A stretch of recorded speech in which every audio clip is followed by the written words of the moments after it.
લે, જાગી ગયા તમે? હા. બેહો.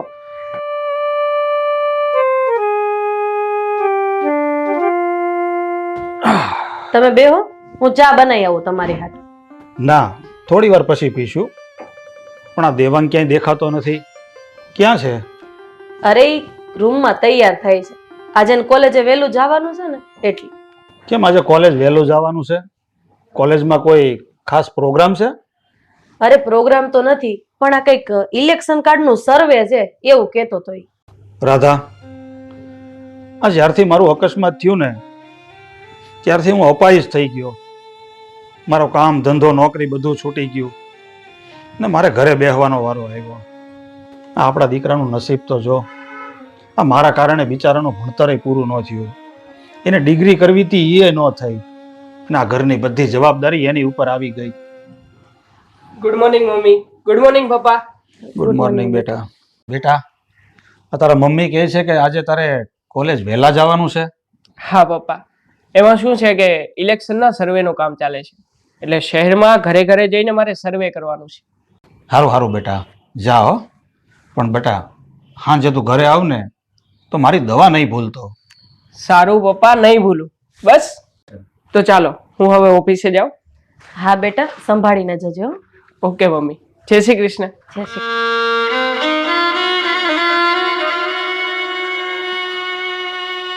તમે હમણાં જે વાત કરતા હતા ને એ સાવ સાચી છે. મારા દીકરાએ નાની ઉંમરમાં ઘરની બધી જવાબદારી એના ઉપર લઈ લીધી છે. મારા દીકરાના નસીબ ખરેખર ખરાબ છે કે આજે બાપની આવી હાલત હોવાથી બિચારો ન તો ભણી શક્યો કે ન તો પોતાના શોખ પૂરા કરી શક્યો.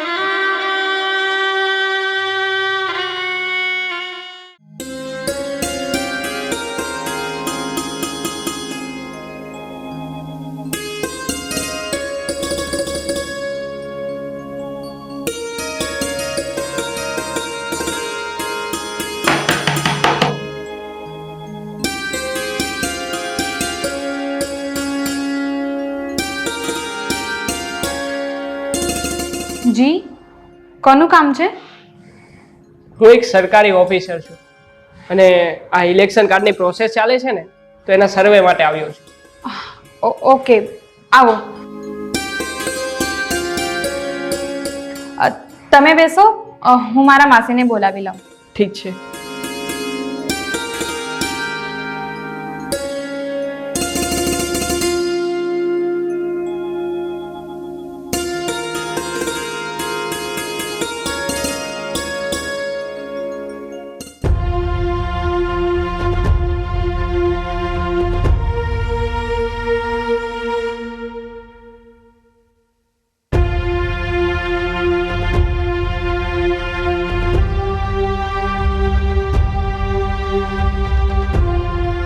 બોલો ને ભાઈ. અને આમ અજાણ્યા ઘરમાં આવીને કોઈ વસ્તુને હાથ નો લગાડાય તમારે. Sorry madam. બોલો, શું કામ હતું? જી, આ ઇલેક્શન કાર્ડનું ફોર્મ ભરવાનું છે ને તો વિગત આપો ને તમારી. ઘર નંબર કેટલો છે? 42. 42. સભ્ય કેટલા ઘરમાં? 2.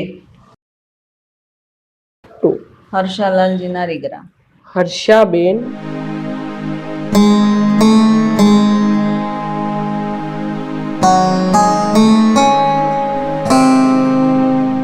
જી. આ કોણ?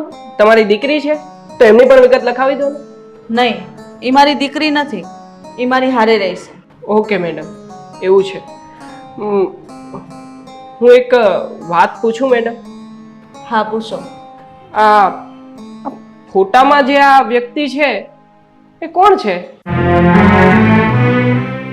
કેમ ભાઈ, એ તમારે જાણીને શું કામ છે?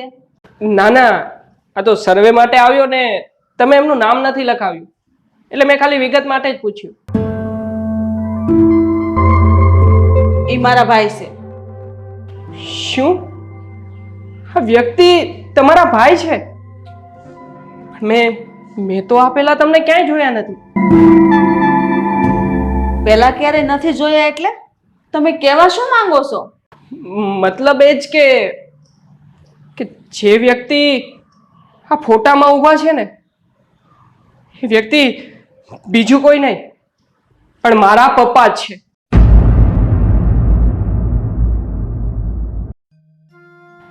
બેટા આવ, તું બેસ બેસ.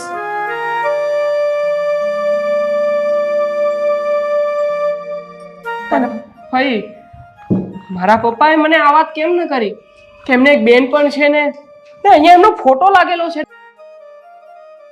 જેવું હોય તે બેટા, તારા પપ્પા ને તારી મમ્મી કેમ છે? તબિયત તો સારી છે ને? એ તો એકદમ મજામાં છે, પણ તમે અહીંયા એકલા કેમ રહો છો એ તો કહો મને.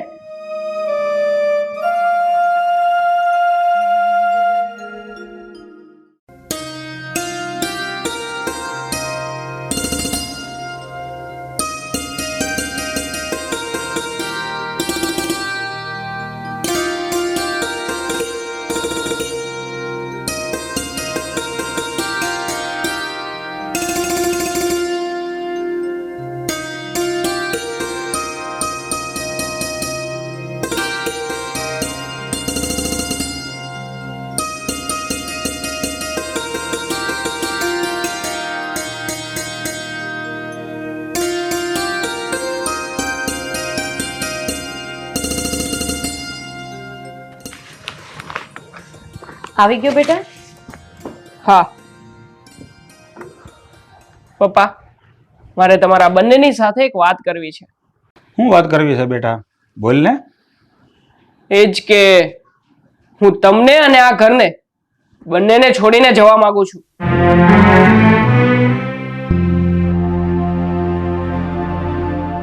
બેટા આ તો શું બોલે છે? અને કેમ આમ ઘર છોડીને જવાની વાત કરે છે? એ બધું જ હું તમને પછી કહીશ, પણ હવે હું તમારા બંનેની સાથે રહેવા નથી માંગતો. બેટા તું આમ અચાનક આવું કેમ બોલે છે? તું અમારો એકનો એક દીકરો છે. મને જરાક કહીશ કે તને વાંધો શું છે? આ ઘરમાં તને તકલીફ શું છે? તકલીફ તો બહુ મોટી છે મમ્મી, પણ એના વિશે હું અત્યારે કોઈ જ ચર્ચા કરવા નથી માંગતો. હું અત્યારે તમને અને આ ઘર બંનેને હંમેશા માટે છોડીને જતો રહેવાનો છું. અને હા, આજ પછી ક્યારે હું આ ઘરમાં પગ પણ નહીં મૂકું, સમજ્યા?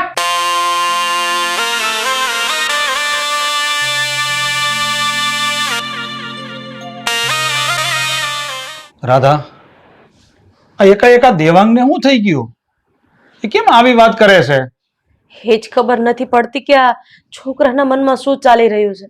પણ તમે ચિંતા ન કરો, હું એની પાસે જઈને એને સમજાવું છું.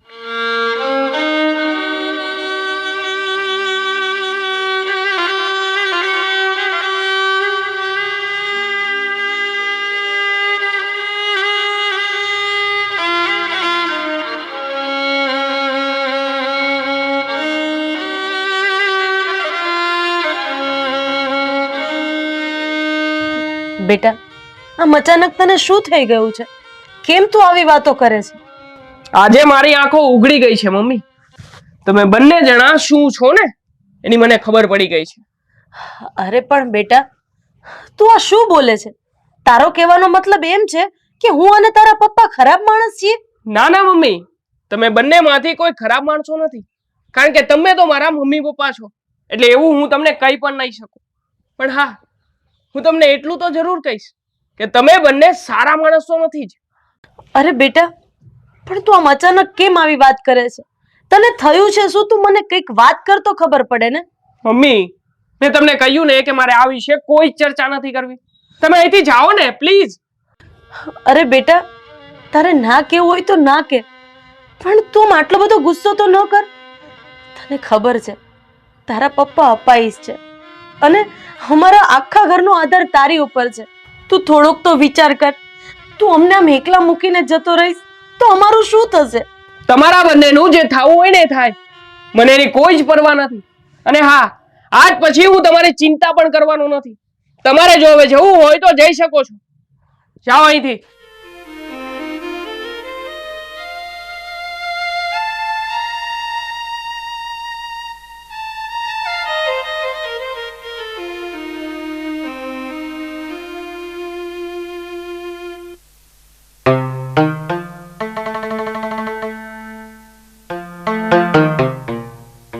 એક મિનિટ રીતિકા.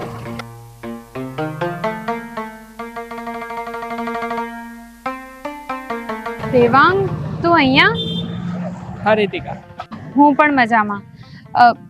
દેવાંગ, મને ખબર છે કે તને ખબર પડી ગઈ છે કે હર્ષા માસી તારા ફોઈ છે અને તારા પપ્પા ગેરસમજણના કારણે એમને ઘરની બહાર કાઢી મૂક્યા છે. હા રીતિકા, મને પણ એમની વાતનું બહુ દુઃખ થાય છે. પણ દેવાંગ, તું આ બધી વાતોને મન પર ના લેતો. અરે રીતિકા, આ વાતને મન પર શું કામ ન લઉં? આ કઈ નાની વાત નથી. મારા પપ્પાએ એની સગી બેનને ઘરમાંથી બહાર કાઢી મૂકી છે. તો શું તું ઝઘડો કરીશ? ના રીતિકા, હું એમની સાથે ઝઘડો તો નહીં કરું, પણ હા, હું મારું ઘર છોડીને મારા ફઈના ઘરે રહેવા આવતો રહીશ. હા તો શું બોલે છે દેવાંગ? આવું ન કરાય. આવું જ કરાય રીતિકા, કારણ કે તો જ એમને ભાન થશે. કારણ કે આ ભૂલ તો એમણે જ કરી છે ને. ભૂલ ગમે તેની હોય દેવાંગ, પણ આમ ઉતાવળું પગલું ભરીને મા બાપનો તિરસ્કાર ન કરાય. એમનો હું તિરસ્કાર નથી કરી રહી, પણ હા, એમણે જે આ ભૂલ કરી છે ને, ભૂલનું હું માત્ર ભાન કરાવી રહ્યો છું. પણ દેવાંગ, તું એમની સાથે વાત કર, એમને સમજાવ. પણ તું આવું શું કામ કરે છે? ના રીતિકા, મારા પપ્પાને સમજાવવાનો માત્ર આ એક જ રસ્તો છે. એ કઈ આમ શાંતિથી ને વાત કરે માની જવા નથી. એ બધું જવા દે રીતિકા. હા રીતિકા, મેં તો તને મારી વિશે બધી જ વાત કરી દીધી, પણ તારે ને મારા ફઈ વચ્ચે સંબંધ શું છે એ તો મને કે. દેવાંગ, અમુક સંબંધો લાગણીના હોય છે. એ સંબંધોના કોઈ નામ નથી હોતા.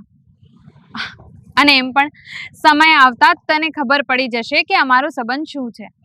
સારું, ચાલ, મને મોડું થાય છે, હું નીકળું છું. હું પણ નીકળું જ છું.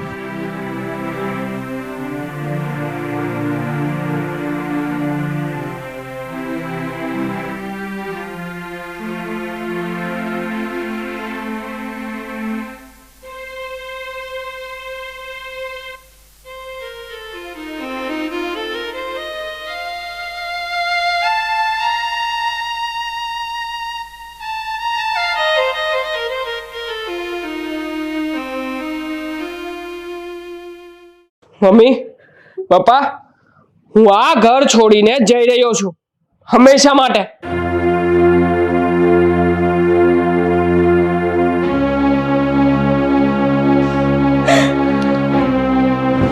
બેટા, મને તો એ વાત ખટકે છે કે તું કયા કારણે ઘર છોડીને જાશો. એક વખત, ખાલી એક વખત તું અમને વાત તો કર, તો મને ખબર તો પડે.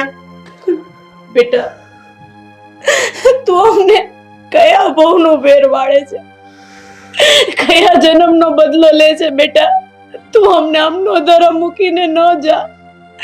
આ તારા પપ્પાની હાલત તો જો બેટા. તારા વગર અમારી જિંદગી કાંઈ નથી બેટા, કાંઈ નથી. બેટા, બેટા, અમારાથી કોઈ ભૂલ થઈ ગઈ હોય તો અમે તારી માફી માંગીએ છીએ, પણ તું અમને આમ એકલા મૂકીને ન જા દીકરા. અમે હાવ નોધારા થઈ જશું બેટા. તારા વગર અમારું શું થશે બેટા? પણ પપ્પા, તમે જો કોઈ ભૂલ કરી હોય તો તમને માફી મળે ને. પણ તમે તો મોટો અપરાધ કર્યો છે. અપરાધ. ને તમે કરેલા અપરાધની કોઈ જ માફી નથી. પણ મેં કયો અપરાધ કર્યો છે એ તો મને કે. ના પપ્પા, એના વિશે હું તમને અત્યારે કંઈ જ નહીં કહું. પણ હા, હું એવી ઈચ્છા જરૂર રાખીશ કે તમે કરેલા ગુનાની સજા તમે ભોગવો છો, અને તમે કરેલા કર્મની સજા તમને મળે છે. અને એ સજા તમને આપવા માટે જ હું આ ઘર છોડીને જઈ રહ્યો છું. તો ઠીક છે, તારે આ ઘર છોડીને જ જવું છે ને, તો જા, હું તને નહીં રોકું. આખરે હું પણ એક મરદ જ છું. બાયરાની જેમ તારી સામે કર કરીશ નહીં.